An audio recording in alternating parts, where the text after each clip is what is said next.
isn't just about what one believes or doesn't believe.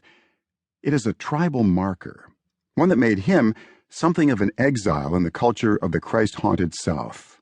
He was willing to strike a deal with an innocuous form of Christianity in order to get what he wanted out of real life. Church membership would protect him from cultural marginalization, which was to him scarier than hell.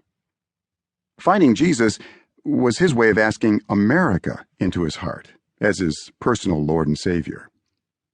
He was one of many, those who recognized that to be good citizens, to be good neighbors, to be at home in America, one needed to be a Christian.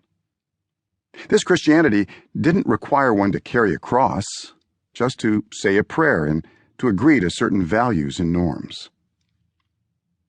The collapse of the Bible Belt. Those days are changing, and fast. Increasingly, one need not be religiously identified at all, much less a regular churchgoer, to be at home in American culture. Opinion polls demonstrate this, as does the lessening of certain forms of conspicuous public piety on the part of political and cultural and business leaders.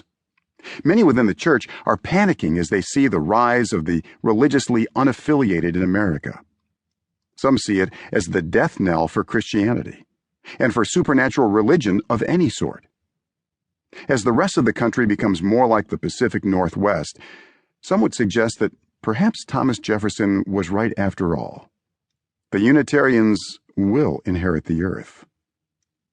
Some suggest that the church must change or die by jettisoning those parts of the Christian message most offensive to the ambient culture. And others would suggest that the secularizing of America is another threat, like communism and secular humanism of generations past, that we should denounce angrily.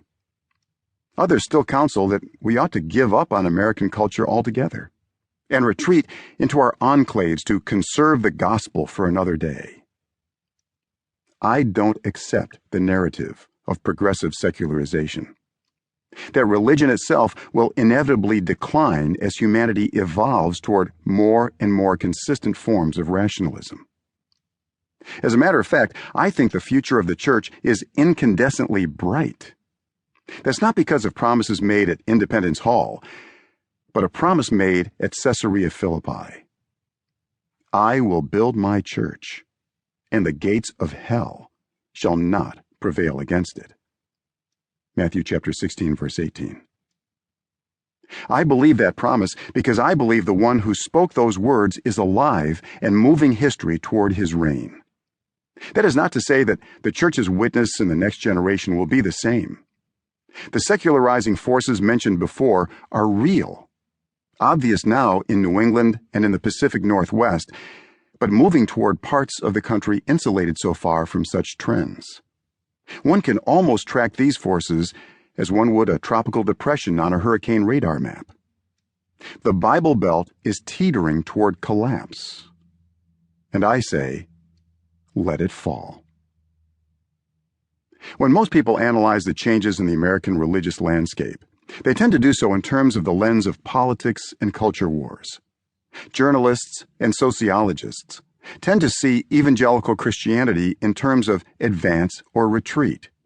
For them, if Christianity doesn't operate in precisely the same patterns of partisan voter bloc organizing, then such constitutes a pullback from politics. And if Christians emphasize the public nature of the gospel message, the call to work for justice and righteousness, this represents a threat to American ideals of separation of church and state. Many think this way because they view Christianity the same way my college atheist friend did, as a means to something else, something real.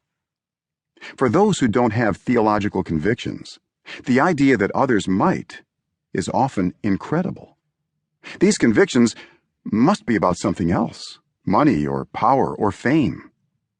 And there have always been those Christian leaders who have confirmed such suspicions, because they too have acted as though those things were ultimate.